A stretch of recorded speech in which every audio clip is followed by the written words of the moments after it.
There was a lot of budget issues that I didn't get to last month, and we're going to talk about that a little bit, but I want to lead off the conversation. Today, as we tape, we're coming off a Senate vote, 39-8, to approve $15 million for the rest of this calendar year for the unemployment compensation program. And this has been a big subject. We've talked about it in each of the last 3 shows or so. Last November, the Senate didn't take a vote, and that required the closing of 3 centers. About 500 people got laid off.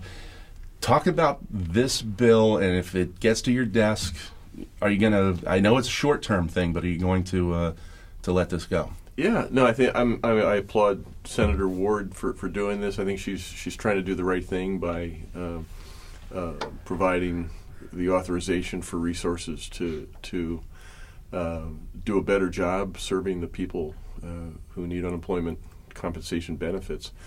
But we had a long-term solution back in the fall, and we should have taken that. So, yeah, I'm really pleased that the Senate and Senator Ward especially are trying to move this forward. But again, I think we still need a long-term solution here, and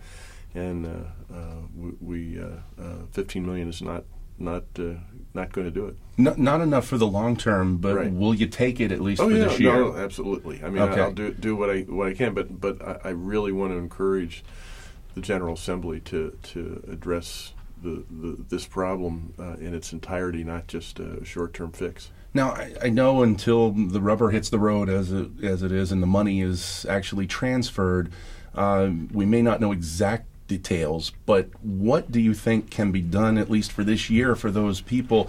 I mean, some of those people went on to other jobs, certainly, by now, but how many jobs of that 500 can be restored, do you think, with this funding? Well, that's a good question. I don't know, and there's a real practical issue as to how many of those folks who were laid off way back in the fall have gotten other jobs, and you can't just sort of say, let's pick up the pieces and get right back to work. This is there are consequences to having had this gap. So we'll see. I'll do the best I can with the $15 million, but it's not a long-term solution.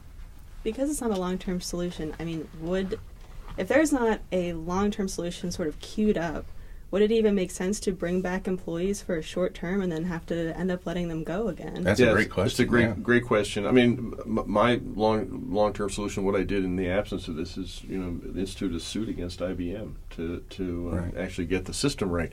That's what we really have is a long-term solution, so that people who need the benefits can get them in a seamless way online.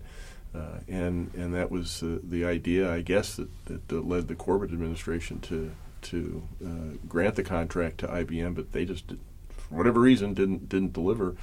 So that we're dealing with a twin consequence of a system that isn't functioning and a call center that doesn't have the funding to stay open. So $15 million is a short-term fix. The question is, how many people can we bring back in terms of the call centers, and I think the suit, we just initiated that a few weeks ago. The question there is, how long is it going to take to really fix the system so that we can serve the unemployed workers the way the system is intended. And I think another question, not just how many people can we bring back, but the 3 centers that were closed. Is there any chance that they could reopen in the locations where they were? Do we own those properties where they were located? Do we lease them? Can we open them up again at the same location? Yeah, that's a good question.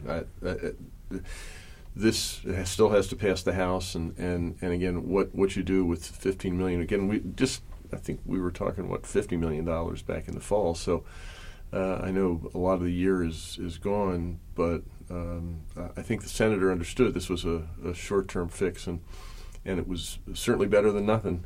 But it was not. It's not. I don't think in anybody's, including the senators, anybody's sense that this is a long-term solution to the problem.